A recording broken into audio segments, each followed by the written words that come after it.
क्या आप लोगों ने कभी ऐसा सुना है अपने ही घर से किसी का गायब हो जाना?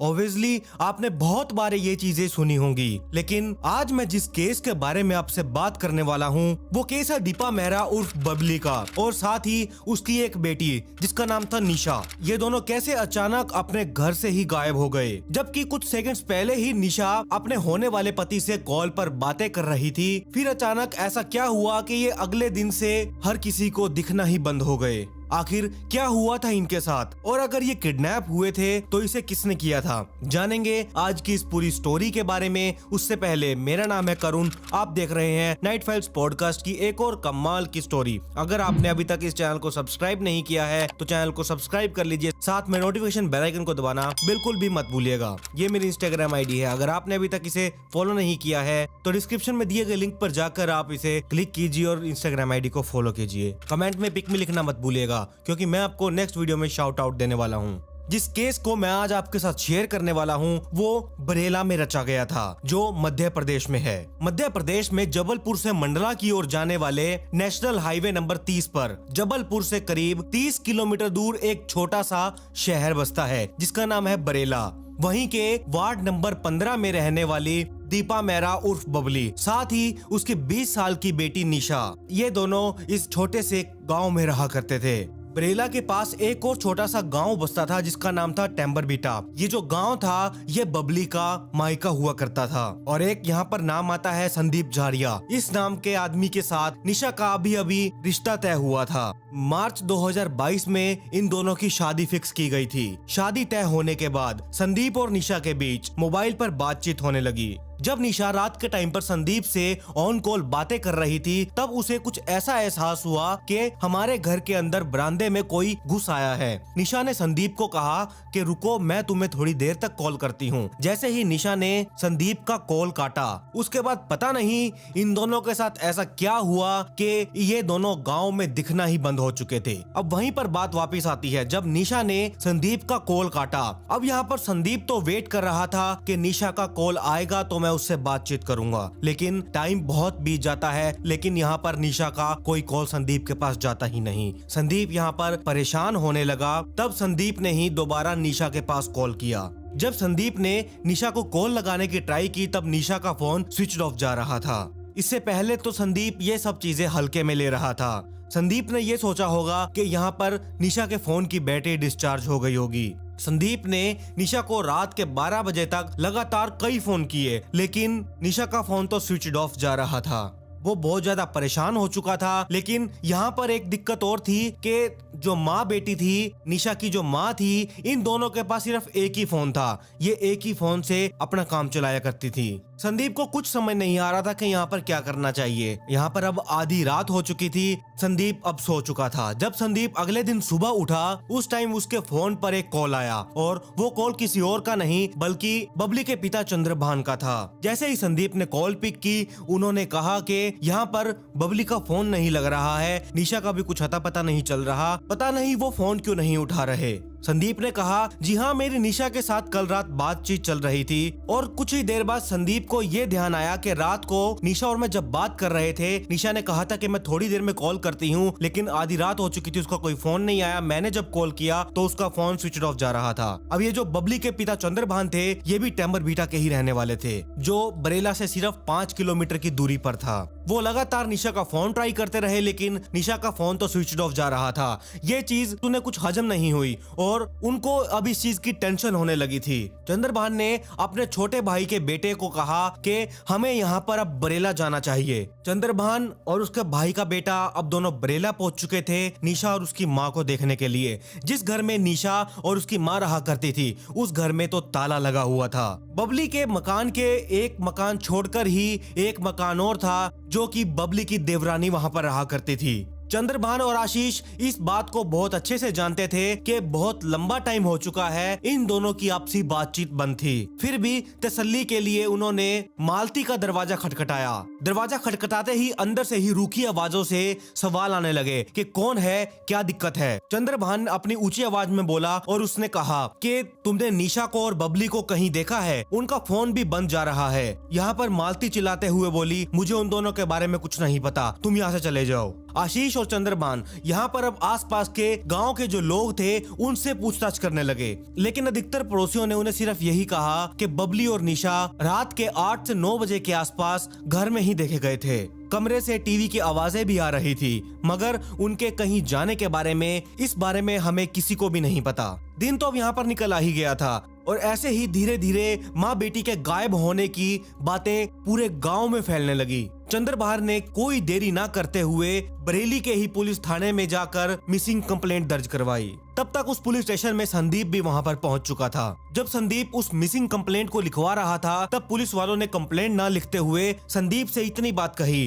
कि तुम सबसे पहले अपने रिश्तेदारों के घर जाओ और वहां पर उन्हें जाकर देखो। जब माँ बेटी वहां पर नहीं मिलती तब तुम वापस से पुलिस स्टेशन आ जाना और मैं तुम्हारी कंप्लेंट लिख लूंगा। संदीप ने देर न करते हुए चंद्रभान और आशीष के साथ जाकर सभी रिश्तेदारों के घर जाकर बबली और निशा के बारे में पूछा, लेकिन सबने ही इस बात से इनकार कर दिया। लेकिन इसी पूछताछ में अब यहाँ पर 3 दिन निकल चुके थे, लेकिन माँ बेटी का कुछ भी पता नहीं चल रहा था। चंद्रभान वापिस से पुलिस स्टेशन गया और गुमशुदा की रिपोर्ट दर्ज करवाई। 7 दिन, जी हाँ 7 दिन बीत चुके थे, लेकिन पुलिस यहाँ पर इन माँ बेटी को ढूंढने में नाकामयाब हो रही थी। बबली के मायके वालों ने पुलिस वालों से नाराज होकर एएसपी, डीएसपी और सीएम ऑफिस तक भी ये खबर पहुंचा दी थी। वहां पर भी कंप्लेंट दर्ज करवा दी थी। साथ में उन्होंने ये कंप्लेंट भी दी थी कि पुलिस वाले अपना काम ठीक ढंग से नहीं कर रहे। 7 दिन हो चुके हैं, वो एक माँ बेटी को नहीं ढूंढ पा रहे। इसी के साथ साथ मेहरा समाज के लोगों ने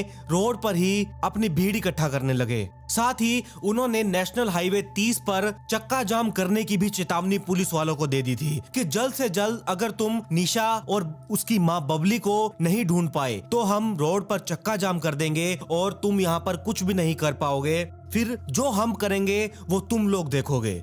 बरेला के डीएसपी के हाथ से जब ये केस निकलता जा रहा था, वो 7-8 दिनों से माँ बेटी को ढूंढ ही नहीं पा रहा था। तब यहाँ पर बड़े ऑफिसर्स ने तेज तरार दिमाग वाली एक औरत जिसका नाम था अपूर्वा, जी हाँ वो भी एक डीएसपी थी, ये केस, ये फाइल और जो बरेला का पुलिस स्टेशन था, ये सारा कुछ अब अपूर्वा के अंडर में आ चुका था। इस केस को भी अब यहाँ पर अपूर्वा ही संभालने वाली थी।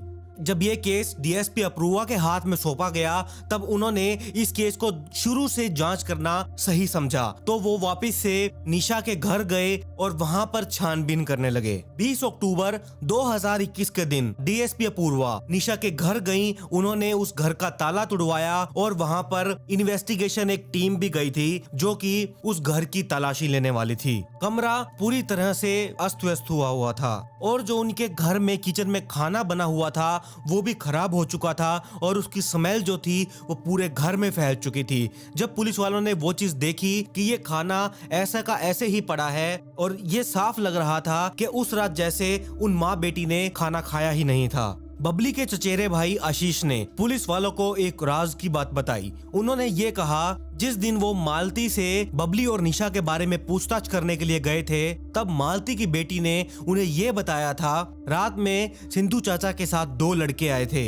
यही बात पुलिस वालों के दिमाग में अब बैठ चुकी थी। उनके पास कोई और सुराग तो था नहीं, सिर्फ अब ये एक छोटी सी 2 लाइनें ही थी। डीएसपी ने तुरंत ही ये सवाल किया कि ये जो मालती की बेटी ने कहा है कि संजू चाचा रात को 2 लड़कों के साथ आए थे, ये संजू है कौन? उन्हें इतना भी पता चल गया था कि इस सवाल का जवाब कोई और नहीं, सिर्फ मालती ही है जो कि उन्हें इस सवाल का जवाब दे सकती है। फिर क्या था, अब जांच की सुई जो थी वो मालती के ऊपर घूम चुकी थी। पुलिस वालों ने मालती से पूछताछ करने की बजाय पहले मालती के आस पड़ोस के लोगों से पूछताछ करना जरूरी समझा। जब पुलिस वालों ने आस पड़ोस से पूछा तो उन्हें पता चला इसका नाम संजू श्रीपाल था। वो दूसरी जगह का था, लेकिन वो अधिकतर इस मोहल्ले में आता रहता था। जब पुलिस वाले संजू के बारे में पूछताछ कर रहे थे तो साथ में एक और चीज चौंका देने वाली पुलिस वालों को सुनने को मिली। सभी लोग दबी आवाज में सिर्फ एक ही बात दोहरा रहे थे कि ये जो मालती है और एक ही संजू है, इन दोनों का मैरिटल अफेयर चल रहा है।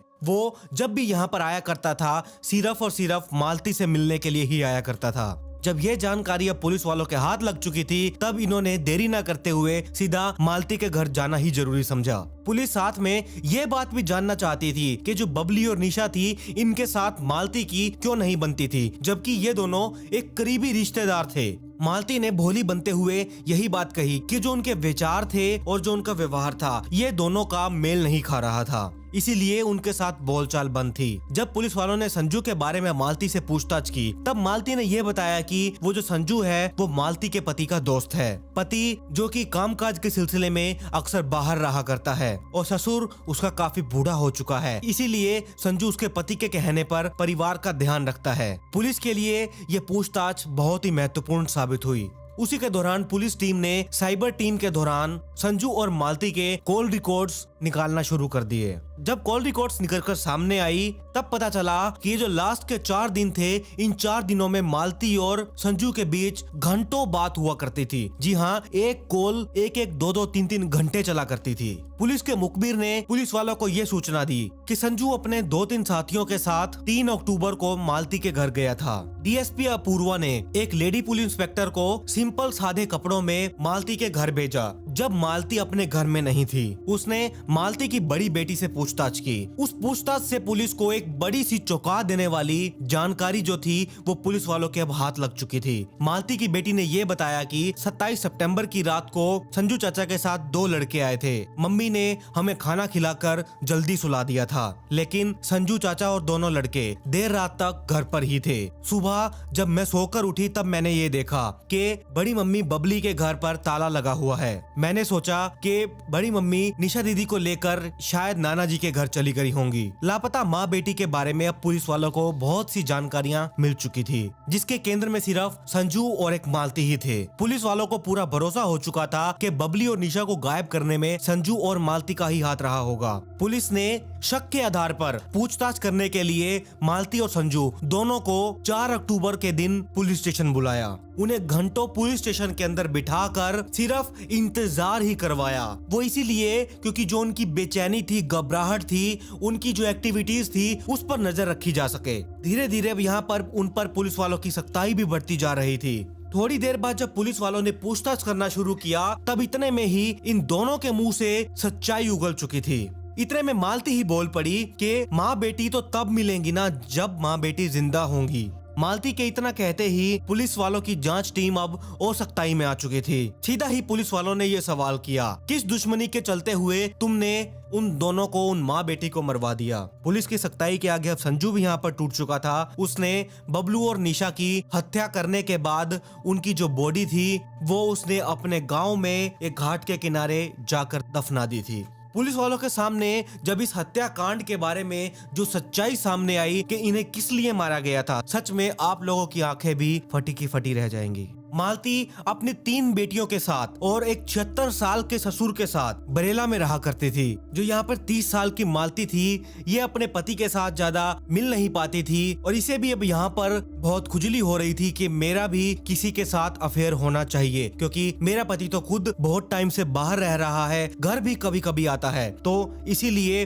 वो भी चाह रही थी कि उसे भी कोई मिले कि जो उसके साथ रह सके, उसका ध्यान रखे। और करीब 5 साल पहले मालती की नजरों में संजू नाम का एक आदमी आया। वो महकमा नाम के गांव का रहने वाला था और जो संजू था वो सुरेश को बहुत अच्छे से जानता था। दोनों मिलकर काम तलाशा करते थे।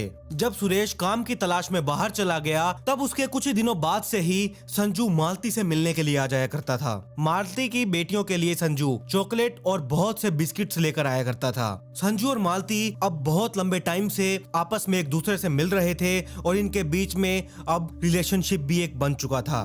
मालती भी यहाँ पर अब किसी को ढूंढ रही थी, अपने लिए किसी को तलाश कर रही थी और संजू को भी ऐसे ही किसी एक औरत की तलाश थी। ये दोनों आपस में मिल चुके थे। इन दोनों के बीच में सेक्सुअल अफेयर भी बहुत बार हुआ। तब वो उन 3 बच्चियों को कुछ पैसे देकर बाहर खाने के लिए भेज दिया करते थे। करीब 4 साल पहले की बात है। करीब दोपहर के 2 बजे का टाइम था और बबली आंगनवाड़ी से घर लौट रही थी। जब बबली अपने घर के अंदर घुस रही थी तब मालती के घर से उसे किसी आदमी की आवाजें सुनाई देने लगी, जबकि क्योंकि बबली को यह बात बहुत अच्छे से पता थी कि जो मालती के ससुर है वो इस टाइम पर घर पर नहीं है। बबली जैसे ही अपने कमरे में गई, उसे फिर भी मालती के घर से जोर जोर से आवाजें सुनाई दे रही थी। उसने अपने पर्स को टेबल पर रखा और वो बाहर बरामदे में आ गई। उसने ये देखा कि मालती के जो कमरे का दरवाजा है वो अंदर से बंद था। बबली ने दरवाजे में बनी एक ट्रेड से, जो कि अंदर कमरे में साफ दिखाई दे रहा था, वहां पर अपनी आंख लगाई और जब उसने वो अंदर का दृश्य देखा, सच में वो ये चीज देखकर बहुत हैरान रह चुकी थी।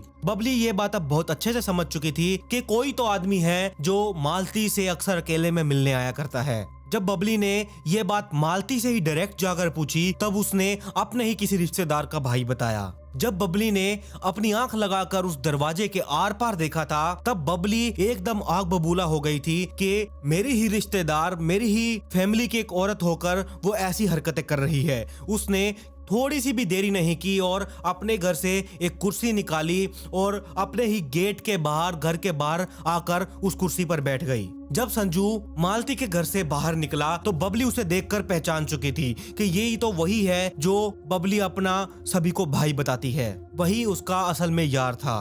बबली को संजू के गलत चरित्र के बारे में बहुत अच्छे से पता था। शराब का शौकीन था और क्रिमिनल माइंड का था। और बबली को यह बात भी बहुत अच्छे से पता थी कि संजू अपने ही गांव की एक लड़की को भगा कर ले जा चुका है और उस लड़की का भी आज तक कुछ भी पता नहीं चल पाया है। 34 साल का संजू शादीशुदा होने के साथ साथ 2 बेटियों का बाप भी था। जब मालती से बबली ने इस बारे में बातचीत की, उसे अपनी गलती मानने के लिए कहा, तब मालती ने अपनी गलती मानने की बजाय बबली को ही उल्टा सीधा कहकर उसे धमका दिया। बबली ने मालती और संजू के मैरिटल अफेयर की बात भी मालती के ससुर को बता दी थी। इस पर मालती अपनी जेठानी बबली से बहुत ही ज्यादा नाराज हो चुकी थी। उस दिन के बाद से मालती के साथ बबली की अब बातचीत भी बंद हो चुकी थी। संजू यहाँ पर अब बेखौफ हो चुका था। वो मालती के घर आने लगा बार बार और अपनी रंगरलियां मनाने लगा। और इधर अब बबली की जो बेटी थी निशा, उसका रिश्ता भी संदीप के साथ तय हो चुका था। बबली को यहाँ पर ये चिंता खाई जा रही थी कि जो मालती की हरकतें हैं, जो वो इस टाइम पर गंदी हरकतें कर रही है, किसी और के साथ अफेयर चला रही है, उसकी वो हरकतें उसकी बेटी की शादी के ऊपर भारी ना पड़ जाएं। बबली को परिवार की चिंता तो थी ही, मालती शकी स्वभाव की भी थी। उसे यही लगता था कि जो उसकी भतीजी निशा है वो मालती पर नजर रखती है। संजू की आने जाने की हर एक खबर निशा अपनी माँ बबली को देती है और उसकी माँ बबली इस चीज की शिकायत मेरे ससुर से करती है। इस शक के चलते मालती अंदर से बिल्कुल डर चुकी थी कि कहीं उसके और संजू के रिश्ते की बात सुरेश तक, यानी कि उसके पति तक ना पहुंच जाए। संजू के मन में भी कुछ उसी तरह के विचार आ रहे थे। एक बार मालती ने संजू से ये कहा कि हम दोनों के बीच में बबली और उसकी बेटी निशा अब बाधा बन चुकी है। उनकी दखलंदाजी अब बहुत ही ज्यादा बढ़ चुकी है। हमें उन्हें रास्ते से हटाना होगा। इन दोनों ने मिलकर अब आपस में एक योजना बनाई। संजू के योजना के मुताबिक अपने काम को अंजाम देने के लिए संजू अपने 2 दोस्तों को लेकर मालती के घर पर लेकर आया। उन्हें इन दोनों को गायब करने के लिए, इस दुनिया से गायब करने के लिए दोनों को 1-1 लाख रुपए देने का वादा भी किया था। उन्हें कुछ पैसे संजू ने एडवांस भी दिए थे। 27 नवंबर 2021 की रात के दिन संजू अपने 2 दोस्तों के साथ मालती के घर पहुंच गया। प्लानिंग के मुताबिक मालती अपने ससुर के खाने में नींद की गोलियां मिला चुकी थी, जिससे पंचम लाल भरी नींद में सो चुका था।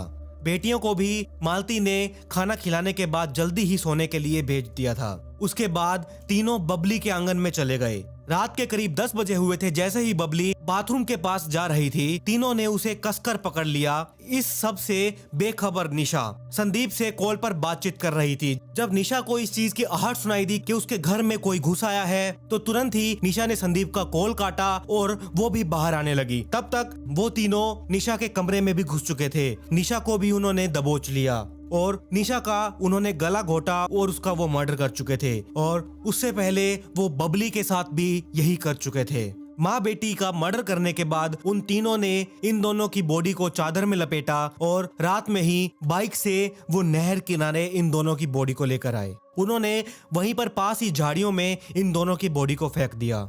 अगले दिन इन तीनों ने माँ बेटी को नमक के साथ एक गड्ढे में दफना दिया था। जब पुलिस वालों ने संजू को गिरफ्तार किया और संजू को वो उसकी बताई हुई जगह पर जब लेकर गए जहां पर निशा और बबली को दफनाया गया था, और फिर पुलिस वालों ने वहां पर 4 पुलिस वालों के साथ खोदना शुरू किया। लगभग जब वो 5 फीट गहरा गड्ढा खोद चुके थे, वहां पर उन्हें 2 बॉडीज मिली। दोनों बॉडीज ऊपर नीचे दबी हुई थी। ऊपर काफी मात्रा में नमक डाला गया था। ऊपर निशा की बॉडी थी और उसके नीचे उसकी माँ बबली की बॉडी थी। बबली के गले में एक फीता भी बंधा हुआ था। जब उन दोनों की बॉडी का पोस्टमार्टम कराया गया, उसमें भी यही आया था कि इन दोनों की मौत दम घुटने की वजह से, यानी कि गला दबाने की वजह से हुई है। उसके बाद इन दोनों का अंतिम संस्कार करवाया गया। इस हत्याकांड में राजा और देवा की तलाश की गई। ये राजा और देवा वही वो 2 नाम है जो संजू के साथ उसके 2 दोस्त आए थे। वो भी कुछ टाइम में जल्द ही गिरफ्तार कर लिए गए। मर्डर के आरोपियों को गिरफ्तार करने के बाद जिस पुलिस टीम ने इस केस को जल्दी ही सॉल्व कर लिया था, उन सभी टीम मेंबर्स को और डीएसपी अपूर्वा को भी मेडल्स के साथ सम्मान देने की बात कही थी। जिन लोगों को पुलिस अब यहाँ पर पकड़ चुकी थी, संजय श्रीपाल, उसकी प्रेमिका मालती मेहरा, राजा कौल और देवा ठाकुर को धारा 450, 302, 201, 34 HTSCF के तहत कोर्ट में इन सभी को पेश किया गया, जहां पर कोर्ट के आदेश के कारण इन लोगों को जबलपुर की सेंट्रल जेल में भेज दिया गया। और इन चारों में से सबको अपनी गुनाहों के मुताबिक सजा मिली थी। जिसने ये कांड करवाया था उसे अलग सजा, और जिसने ये कांड किया था उसे अलग सजा, और जिसने इन्हें दबाया था उन्हें अलग सजा। जी हाँ, किसी को 2 साल की सजा, किसी को 10 साल की सजा, किसी को 8 साल की सजा, सभी को अलग अलग सालों की सजा दी गई थी। ये थी बबली और उसकी 20 साल की बेटी निशा की मर्डर स्टोरी।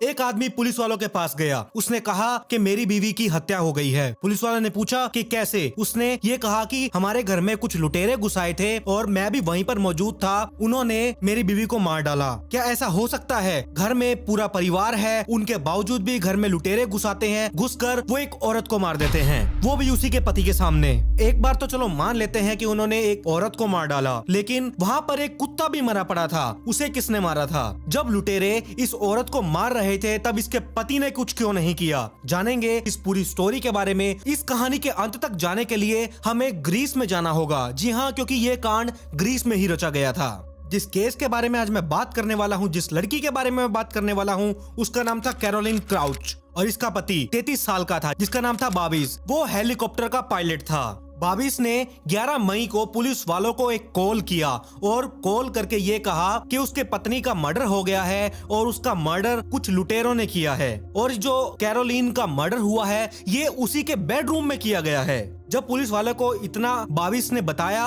उन्होंने तुरंत फोन काटा और बाबिस के घर पर पहुंचे। पुलिस जब अंदर घुसी, सच में वो जो उस सीन का दृश्य था वो बहुत ही ज्यादा भयानक था। वहाँ बेड के ऊपर कैरोलिन की बॉडी पड़ी हुई थी और साइड में बेड के पास ही एक कुत्ता मरा पड़ा था। घर का सारा सामान बिखरा हुआ था। पुलिस को ये मामला, जो ये क्राइम सीन था, ये सारा क्राइम सीन पुलिस वालों को भी लूट का ही लग रहा था। बाबिस ने पुलिस वालों को बताया कि जब लुटेरे उसके घर में घुसे, उन्होंने सबसे पहले बाबिस को ही पकड़कर बांध दिया। वो जो लुटेरे थे वो 3 लोग थे। वो सिर्फ लूटपाट करने ही आए थे। जब उन्होंने सारा सामान लूट लिया, उसके बाद उन्होंने उसकी बीवी यानी कि कैरोलिन का गला दबाकर उसका मर्डर कर दिया। बाबिस का कहना यह था, मैं बहुत चिल्लाया उस टाइम पर, मैंने उन्हें रोकने की बहुत कोशिश की, मैं उनसे मदद मांगता रहा कि तुम ऐसा मत करो, तुम्हें जो चाहिए तुम ले जाओ, लेकिन मेरी पत्नी को छोड़ दो। लेकिन उन्होंने ऐसा नहीं किया। पुलिस ने वहां पर इन्वेस्टिगेशन अपनी शुरू कर दी। जितने भी वहां के सबूत थे सभी उनको इकट्ठा किया। ये खबर अब मीडिया के थ्रू पूरे न्यूज चैनलों पर चलने लग गई थी और साथ में पुलिस वालों ने इस केस का खुलासा करने के लिए, उन लुटेरों को पकड़ने के लिए, पुलिस वालों ने ये भी कह दिया था कि आप लोगों को 2,57,000 पाउंड मिलेंगे अगर आप हमारी इस केस को सुलझाने में मदद करेंगे या फिर उन लुटेरों की पहचान करवाने में आप हमारी मदद करेंगे। ये जो सूचना की थी कि भाई तुम्हें 2,57,000 पाउंड मिलेंगे, ये वहीं के एसोसिएशन के डिप्टी चेयरमैन निकोल्स रिगार्ड्स ने की थी। निकोल्स ने मीडिया के सामने ये दावा किया, जितने भी लेटेस्ट सिस्टम है जो इसमें हम प्रयोग कर सकें वो हम जरूर करेंगे। साथ में इन लेटेस्ट सिस्टम के द्वारा जितनी जल्दी हो सके वो इस केस को सुलझा लेंगे और जो भी वो लुटेरे थे उन्हें पकड़ लेंगे। निकोल्स ने जो ये बात कही थी, ये बात मीडिया वाले अब पकड़ चुके थे। उन्हें अपनी सिर्फ टीआरपी बढ़ाने से मतलब था, इसीलिए उन्होंने ये जितनी ज्यादा हो सके उतनी न्यूज फैलाई। ये सारा कांड इसलिए रचा जा रहा था न्यूज वालों का भी, क्योंकि उस टाइम पर लॉकडाउन लगा हुआ था। जी हाँ, कोरोना के चलते लॉकडाउन लगा हुआ था और उस टाइम पर जो लड़कियों की और औरतों की केसेस थे वो भी लगातार बढ़ते जा रहे थे। जी हाँ, मर्डर केसेस भी उस जगह पर बहुत ही ज्यादा बढ़ते जा रहे थे। निकोल्स ने ये सारी चीजें देखते हुए मोबाइल, एक स्मार्ट वॉच, इन सभी चीजों की जांच करने के लिए एक टाइम सेट किया। कैरोलिन के घर से पुलिस वालों के हाथ में सिर्फ एक मोबाइल फोन और एक स्मार्ट वॉच हाथ लगी थी। जब उन्होंने सीसीटीवी कैमरे को खंगालना शुरू किया, उन्हें बहुत से सबूत मिले और साथ में उन्होंने यही कहा कि अब इतने सबूत हमारे लिए काफी हैं। अब सिर्फ उन लोगों को पकड़ना है, उन लुटेरों को पकड़ना है जिन्होंने ये सारा कांड रचा। इसी बीच जो वहां पर पुलिस वाले इन्वेस्टिगेशन कर रहे थे, उनमें से जो एक बड़ा इंचार्ज ऑफिसर था, उसने कहा कि ये तुम ये कैसे कह सकते हो कि ये जो मर्डर हुआ है ये प्रोफेशनल्स लुटेरों ने ही की है। जिस पुलिस ऑफिसर ने उन सीसीटीवी कैमरास को चेक किया, वो फट से सिर्फ एक ही बात बोला कि सारे सबूत उन्हीं के खिलाफ हैं। जो कैरोलिन थी, उन लुटेरों ने उसके हाथ पैर बांध दिए थे और सीधा बेड पर धक्का दिया और इधर से जो उसका घर वाला बाबीज था, उसके भी हाथ पैर बांध दिए थे। अब जो उस रूम में कैरोलिन के बेड के पास एक कुत्ता मरा पड़ा था, पुलिस वाले ने उससे यही पूछा कि तुम्हें क्या पता कि उस कुत्ते को भी उन्होंने ही मारा है। उसने कहा ये चीज तो कैमरे में रिकॉर्ड ही नहीं हुई और साथ में ये भी रिकॉर्ड नहीं हुआ कि इन दोनों को जब बांधा गया था तो कौन से रूम में बांधा गया था, क्योंकि सीसीटीवी कैमरा में तो ये कोई फुटेज ही नहीं थी जब इन्हें बांधा जा रहा था। अब वहां पर निकोल्स आ चुका था। निकोल्स ने अपने सभी पुलिस वालों से पूछा, उनसे सभी सबूत लिए। सबूत लेने के बाद उसने खुद सीसीटीवी कैमरा को चेक किया। चेक करने के बाद उन्हें सीसीटीवी में कुछ भी नहीं मिला। जी हाँ, क्योंकि जब ये सारा कांड रचा गया था, कैरोलिन को मारा गया था, इनके हाथ पैर बांधे गए थे, उस टाइम पर उन्होंने सीसीटीवी को बंद कर दिया था। और जब कैरोलिन को मारा गया था, जो उसकी छोटी 11 महीने की लड़की थी, उस टाइम पर वो चुपचाप कैसे बैठी थी? अगर वो रोती या फिर इनके रूम में कोई शोर शराबा होता, तब पास के लोग जो उस फ्लैट में रह रहे थे वो लोग भी तो आते, लेकिन वहां पर ऐसा कुछ भी नहीं हुआ। अब पुलिस वालों को यहाँ पर यह लग रहा था कि ये जो रूम की सीसीटीवी फुटेज है, जो इनके फ्लैट की फुटेज है, ये हमारे लिए किसी भी काम की नहीं है। जो उस अपार्टमेंट के और कैमरेज हैं, बाहर के कैमरे हैं, हमें उन्हें खंगालना होगा। जब उन्होंने वो खंगाले तब उन्हें एक बड़ा सबूत मिला। जी हाँ, अब यहाँ पर उस सबूत को तो पुलिस वालों ने साइड कर दिया और बाबीज को बुलाया, उसकी पूछताछ की। उसकी पूछताछ करते ही उन्होंने इन्वेस्टिगेशन दोबारा शुरू की और बाबीज जब मीडिया वालों के पास गया, उसने मीडिया वालों को कहा कि जब ये कांड रचा जा रहा था तब मैं उन लुटेरों से घिरा हुआ था, मेरे भी हाथ पैर बंधे हुए थे। लेकिन रियलिटी तो ये थी कि जो बाहर के कैमरे थे, उस टाइम पर बाबीज घर के बाहर चारों ओर घूम रहा था। बेसमेंट से लेकर बालकनी तक जब ये क्राइम रचा जा रहा था, इस टाइम पर बाबीज बेसमेंट में और बालकनी वाली साइड घूम रहा था। अब यहाँ पर बाबीज पर शक जा रहा था क्योंकि और कोई चारा भी नहीं था। सीसीटीवी कैमरास की उस घटना की फुटेज नहीं थी। जो बाबीज बता रहा था वो गलत बता रहा था, वो सीसीटीवी की फुटेजेस बोल रही थी। निकोल्स ने कहा कि यहाँ पर हमें अब बाबीज से ही दोबारा पूछताछ करनी होगी। वो क्यों? क्योंकि एक तो बाबीज ने उस टाइम पर झूठ बोला और ये भी तो हो सकता है कि ये जो सारा कांड रचा गया था ये बाबीज ने ही रचा हो। क्या पता बाबीज ये कांड रचकर खुद को बचाना चाह रहा हो। लेकिन यहाँ पर एक इंस्पेक्टर बोला, उसने कहा ठीक है, अगर कैरोलिन को उसके पति ने मारा है तो जो वहां पर कुत्ता मरा पड़ा था उसको किसने मारा? और अगर इसने अपनी पत्नी को मार दिया था जो 11 महीने की बच्ची थी, फिर उसे क्यों छोड़ दिया? यहाँ पर अब निकोल्स बोला, उसने ये कहा कि इस कुत्ते को भी बाबीज ने ही मारा होगा। ये सारा क्राइम सीन को रचने के लिए और खुद को बचाने के लिए, इसीलिए उसने अपनी 11 महीने की बच्ची को अपनी माँ की बॉडी के पास ही रख दिया ताकि ये सारा क्राइम सीन ऐसे लगे कि इनके घर में सच में लुटेरे आए थे और उन लुटेरों ने ही ये सारा कांड रचा है। और हैरत की बात तो यहाँ पे ये थी, एक कुत्ता मरा पड़ा था और 11 महीने की बच्ची की माँ की हत्या कर दी गई थी, लेकिन वो वहां पर बिल्कुल चुप थी, शांत थी। और जो बाबीज था उसे कोई भी चोट का निशान नहीं था। ये सब पुलिस वालों की बातचीत हो जाने के बाद एक ऑफिसर बोला कि सर अब आप बताइए हमें अब क्या करना चाहिए। निकोल्स बोला कि अब आप लोग इसमें कुछ भी नहीं कर पाएंगे। निकोल्स ने कहा अब ये जो डेटा है इस क्राइम का, यही अब काम आएगा। तुम्हारे पास इस क्राइम की जितनी रिपोर्ट्स की सॉफ्ट कॉपीज हैं, इसे हार्ड कॉपी में मेरे पास लेकर आओ। निकोल्स ने साथ में ये भी कहा 1 घंटे के अंदर अंदर आईटी के क्राइम के जो ऑफिसर्स हैं उनके साथ मेरी मीटिंग करवाइए। ये निकोल्स ने आदेश दिया अपने पीए को। तो बीच में से एक पुलिस ऑफिसर बोला कि सर हमें क्या पूछताछ अब बारबीस से करनी चाहिए। निकोल्स बोला कि नहीं, मुझे लगता है कि वो अभी ग्रीस में है ही नहीं, तो तुम बस उस पे अभी नजर रखो। लेकिन वो अभी इंस्टाग्राम पर ऑनलाइन है। जब वो पुर्तगाल घूमने गया था तो जब उन्होंने वहाँ की फोटेजेस वगैरह ली होंगी, वो फोटोज उसने अभी अपने इंस्टाग्राम पर पोस्ट की है। वहीं पर एक ऑफिसर बोला, जी सर मैंने वो फोटोज देखी है। उसने उसमें उस फोटो के साथ यही लिखा है, हमेशा एक साथ, विदाई मेरे प्यार। वहीं पर एक लेडीज पुलिस ऑफिसर थी। लेडीज ऑफिसर जो वहाँ पर खड़ी थी, ये सुनते ही वो उसी टाइम बोली, तुम उस पर नजर रखो। उसका जितना भी डाटा है जो तुम्हें वो ऑनलाइन इंस्टा पर दिख रहा है या कहीं और भी दिख रहा है, तुम बस उसका डाटा इकट्ठा करो। जो भी उसका ट्विटर अकाउंट है, फेसबुक अकाउंट है, इंस्टाग्राम अकाउंट है, उस पे जो भी उसने फोटोज डाल रखी है, जो भी उसने स्लोगन लिख रखे हैं, वो सारी चीजें तुम इकट्ठा करो, उसकी एक फाइल तैयार करो। तो ये सब जानने के बाद उन्हें पता चला कि ये जो कैरोलिन और बाबिस थे, इन दोनों की लव मैरिज हुई थी। उनकी शादी जुलाई 2019 में हुई थी। उनकी सोशल मीडिया के अकाउंट्स पर इन दोनों की बहुत सारी इनकी यादगार की जो फोटोज थी वो पुलिस वालों को देखने को मिली। इनके डाटा में एक फोटो ऐसी भी थी जब कैरोलिन की शादी हो रही थी, उस टाइम पर जब कैरोलिन तैयार हुई थी, उसकी भी एक तैयार होने की एक फोटो थी। जब ये फोटो उसके मेकअप आर्टिस्ट ने देखी जिसने कैरोलिन को तैयार किया था, वो ये चीज देखते ही दंग रह गया, क्योंकि ये उस आर्टिस्ट के लिए पहला असाइनमेंट था। कैरोलिन जब 15 साल की थी, उस टाइम पर कैरोलिन की मुलाकात बाबिस से हुई थी। इन दोनों के बीच उसी टाइम प्यार हो गया। इन दोनों की शादी उसी एथेंस के इलाके में हुई थी जहां पर ये दोनों रहते थे और जहां पर कैरोलिन का मर्डर हुआ। जब इन दोनों की शादी हुई उस टाइम पर कैरोलिन सिर्फ 18 साल की थी। बाबिस के जो माता पिता हैं वो एथेंस में ही रहते हैं, और जबकि कैरोलिन के माता पिता हैं जो वो एथेंस से 6 किलोमीटर की दूरी पर रहते हैं। हालांकि कैरोलिना का जब जन्म हुआ था वो यूके में हुआ था, जिससे वो ब्रिटिश नागरिक बन चुकी थी। शादी के बाद वो अपने पति और बच्चे के साथ ग्रीस में रह रही थी। इन दोनों के बारे में पुलिस ने बहुत सारी जानकारियां इकट्ठी की, जिनमें कैरोलिन द्वारा लिखी गई एक डायरी भी मिली। डायरी में जो भी कैरोलिन ने लिखा था वो सारा कुछ कैरोलिन के 2 गुने उम्र के पति के बारे में लिखा था, उनके संबंधों के बारे में लिखा था। कैरोलिन का जो मर्डर हुआ था उसकी जो इन्वेस्टिगेशन थी, पुलिस वालों ने वो एकदम शुरुआत से शुरू की। पुलिस वालों ने जितना भी डाटा इकट्ठा किया था, कैरोलिन के घर में से भी जो सबूत मिले थे और जो भी उनके ऑनलाइन प्लेटफॉर्म्स पर जो भी डाटा मिला था, वो सारा कुछ इकट्ठा किया और उन्हीं में से पुलिस वालों को कुछ पुख्ता सबूत मिले। वो जो भी सुराग था, जो भी सबूत था, वो कैरोलिन की स्मार्ट वॉच में छुपा हुआ था। जब कैरोलिन का मर्डर हुआ था उस टाइम पर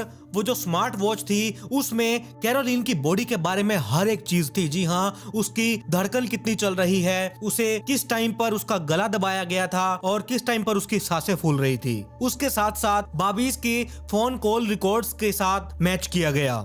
इस काम के लिए पुलिस वालों ने गूगल के सर्विलांस सिस्टम का प्रयोग किया। ये सारा कुछ देखते ही पुलिस वालों को अब पूरा शक, जो पुलिस वालों का शक था वो यकीन में बदल चुका था कि ये सारा किया धरा बाबिस का ही है। बाबिस ने भले ही बेशक कहा हो कि उसे लुटेरों ने बांध दिया था, लेकिन जांच में इस बात की पुष्टि हो चुकी थी कि उस दौरान उसका फोन इस्तेमाल में था। जी हाँ, जब बाबिस ने जब इतनी बात कही थी कि उसे लुटेरों ने बांध दिया था, उस टाइम पर बाबिस का फोन यूज हो रहा था। तो उस टाइम यूज कौन कर रहा था? जो भी उसका डाटा था वो उसके पत्नी की स्मार्ट वॉच से बिल्कुल भी मेल नहीं खा रहा था। कैरोलिन की स्मार्ट वॉच से पता चला उस टाइम पर भी कैरोलिन का दिल धड़क रहा था, जिस टाइम पर उसके पति द्वारा हत्या किए जाने का दावा किया गया। उसके जो फोन पर ट्रैकर था, जो उसकी जो घड़ी में ट्रैकर था, उसके द्वारा उसका पति जो दिखाया गया, उसकी कॉल्स द्वारा वो उसके घर में ही घूमते हुए दिखाया गया था, जबकि बाबिस ने ये कहा कि वो तो बंधा हुआ था। इससे जो भी वो क्राइम सीन था उसकी एक अलग ही कहानी सामने निकल कर आई। बाबिस ने पुलिस वालों को यही बताया कि 11 मई 2021 की सुबह 5 बजे के आसपास लुटेरों ने उसके घर में उसका दरवाजा खटखटाकर उसके घर में घुसे और उसके साथ साथ कैरोलिन को भी बांध दिया गया। घर में लूटपाट की और कैरोलिन का गला दबाकर उसका मर्डर कर दिया। सुबह 6 बजे पर पुलिस को बुलाने पर वो सभी भाग गए। इसके बीच जब पुलिस वाले इन्वेस्टिगेशन कर रहे थे, वहीं के एक कैमरे में दिखाई दिया कि आधी रात के 12 बजे के आसपास जो आखिरी वीडियो थी उसमें बाबिस सोफे पर बैठा हुआ दिखाई दे रहा था। उसकी गोदी में बेटी भी थी और उसके हाथ में फोन था। उस समय उसकी कैरोलिन के साथ बातचीत चल रही थी।